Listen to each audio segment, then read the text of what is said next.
শুভ সকাল বন্ধুরা, আশা করি সবাই ভালো আছো। তো আজকে চলে এসেছি আবার একটা নতুন ব্লগে। এখন বাজে সকাল 7টা, আর আমিও চলে এসেছি স্নান করে ঠাকুর মন্দিরে, আর মাও স্নান করে চলে এসছে ঠাকুর মন্দিরে। তো মা বলল ফুলগুলো তুলে দেবে আমাকে, তারপরে আমি পুজোটা দেব। তো মা সেই জন্য মায়ের ফুল তুলতে ভালো লাগে। বন্ধুরা আমি চলে এসেছি মন্দিরে, আর মা এই দেখো ফুলগুলো সব তুলে দিয়েছে। কত ফুল দেখো, কত সুন্দর। এগুলো মালতী ফুল, টগর ফুল, জবা ফুল, আর এই যে তুলসী পাতা। তো আমি এখন এবার পুজোটা দিয়ে দেবো। বন্ধুরা দেখো আমার ঠাকুরকে এই যে স্নান টান করিয়ে তারপরে সব সাজানো হয়ে গেছে ফুল দিয়ে। এবার এই যে প্রদীপ জ্বেলে দিয়েছি, এবার আরতিটা করব। আর এখানে দেখো এই ফুলগুলো রয়েছে বাড়তি, তো এইগুলো দিয়ে দেখি দুটো যদি মালা হয় তো মালা গেঁথে নেব।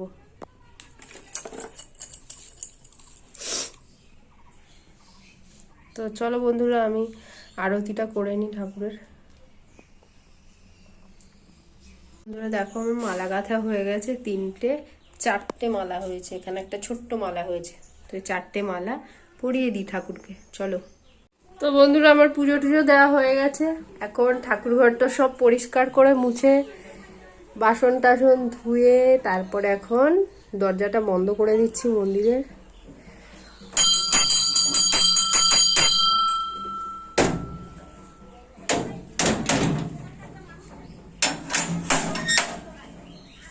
তো চলো এবার যাই।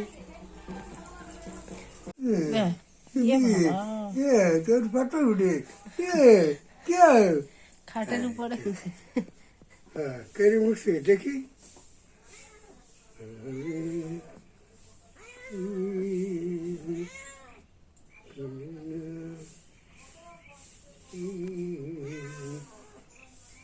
তো এখন দেখছো দাদুর জন্য খাবার, এই যে সুজি দিয়ে আসছি দাদুকে।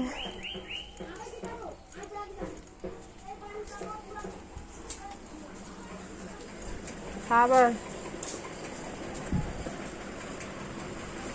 বন্ধুরা আমি এখন নিয়ে নিচ্ছি এই যে দুধ দিয়ে মুড়ি খেয়ে নেবো। একটুখানি দুধ রেখে দিয়েছে ঠাকুমার দুধটা ঠাকুমা খায়নি, আমার জন্য একটুখানি রেখে দিয়েছে। তো ওটা দিয়ে মুড়ি দিয়ে এখন খেয়ে নেবো সকালবেলা। গরম বড্ড গরম, এত গরম খাওয়া যাবে না।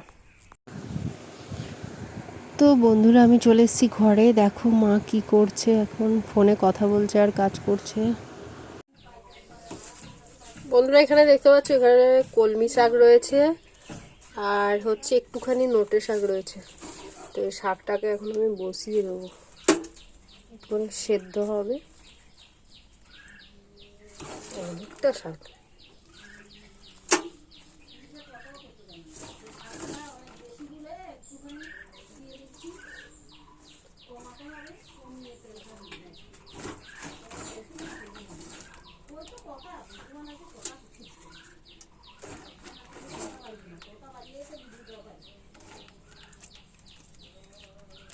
হাতের মধ্যে আটকে যাচ্ছে। তো বন্ধুরা শাকটা তো অনেকটা, তার জন্য একটুখানি কমিয়ে নিয়ে সেদ্ধ করে তারপরে তেল দেওয়া হবে। এটা এবার চাপা দিয়ে দেবো কিছু দিয়ে। বন্ধুরা দেখতে পাচ্ছ শাকটা আমার প্রায় সেদ্ধ হয়ে গেছে, একটু কমেও গেছে। আর একটুখানি হলে তারপরে এবার নামিয়ে নেবো। তারপরে এবার তেল ফোড়ন যা দেওয়ার দেবো। এবার একটু লবণ দিয়ে দেবো। বন্ধুরা আমার শাক ভাজা দেখো হয়ে গেছে। এবার বাকি তরকারিগুলো মা রান্না করবে।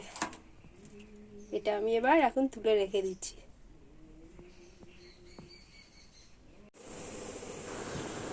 এখন বাজে রাত 10টা, আর আমি চলে এসেছি আবার ঘরে, মানে আমার বিছানায়। তো যাই হোক, এখন আমি মুখ টুক ধুয়ে চলে এসেছি। আর আমি অনলাইন থেকে না একটা লিপ বাম কিনেছিলাম। তো সেই লিপ বামটা আর কমাস থাকলে এক্সপায়ার হয়ে যাবে। তো আমি সেরকম মাখি না, লিপ বামটা ব্যবহার করি না। তো আজকে ঠোঁটটা এত টানছে, তার জন্য আমি একটুখানি লিপ বামটা লাগিয়ে নিলাম।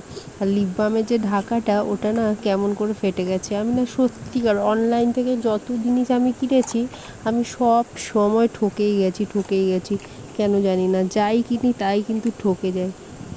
তারপরেও আমার শিক্ষা হয় না, আবার সেই অনলাইনে কিছু কিনতে গেলেই ওখানে অর্ডার করি। তো যাই হোক, ওটা এখন মোটামুটি ওই বক্সটা আছে বলে ওর ভেতরে রাখতে পারছি, না হলে ওটা কিন্তু রাখতে পারতাম না, কারণ তার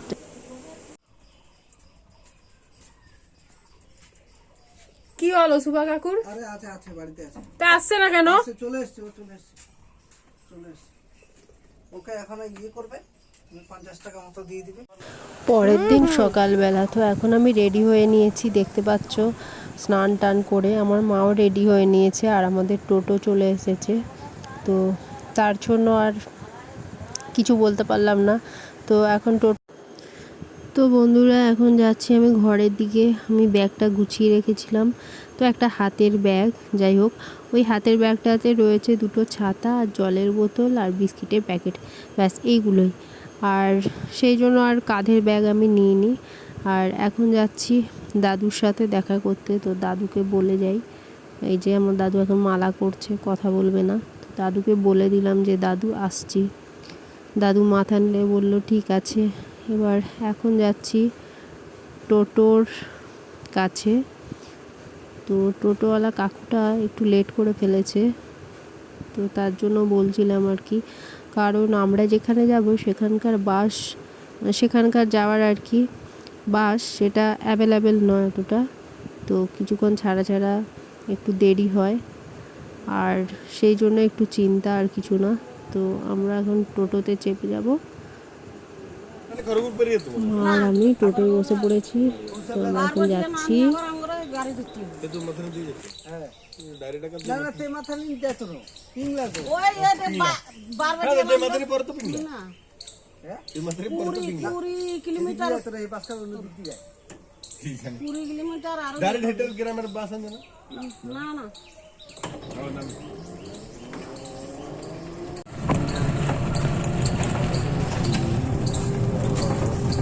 বাড়ি আসার জন্য কাঁদবে নাকি যেন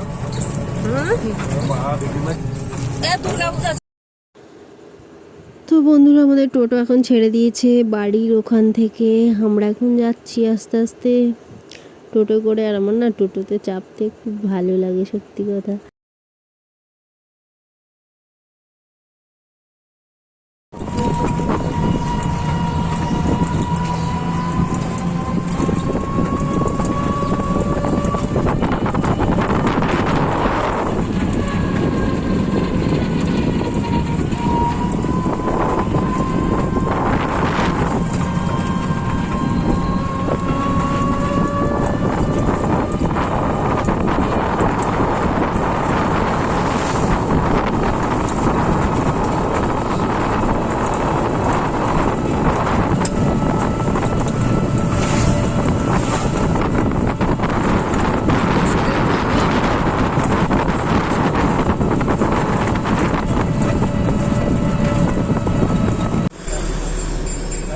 তো যাই হোক বন্ধুরা, আমরা টোটো থেকে নেমে ভাগ্যটা আজকে খুব ভালো, বাসটা পেয়ে গেছি। তো প্রথমের বাসটাই পেয়ে গেছি টোটো থেকে নেমে।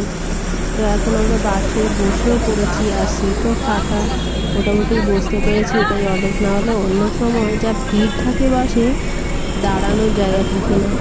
আর এমনিতেই যা গরম, তার মধ্যে যদি আরও ভিড় হয় তাহলে তো আরও খারাপ অবস্থা।